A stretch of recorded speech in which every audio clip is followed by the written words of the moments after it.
Alam mo ba kung ano ang pinakamalamig na lugar sa mundo? Ito ay ang Yakutsk. Dito, ang kumukulong tubig ay nagiging mga snowflake agad kapag itinapon sa hangin, ang mga saging ay nagiging pangpukpok sa labas, at ang mga hiwa ng karne ay agad na dumikit sa mga bakal na poste.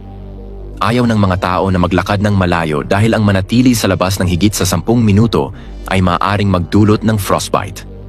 Ang mga sasakyan ay pinanatiling umaandar dahil mahirap itong i-restart kapag pinatay. Ang karaniwang taunang temperatura sa Yakutsk ay -8 degrees Celsius na may pinakamababang na itala na -64 na degrees. Napakahirap ng pamumuhay dito. Kailangan ng mga tao na magsuot ng maraming patong ng damit bago lumabas na umabot ng higit sa 10 kilo ang kabuuang timbang. Sa mga outdoor na aktibidad, ang mga mata lamang ang nakalantad.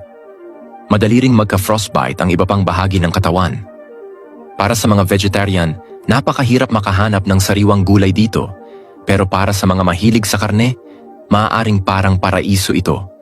Ang mga mobile phone ay hindi maaaring gamitin ng matagal sa labas dahil mabilis silang namamatay.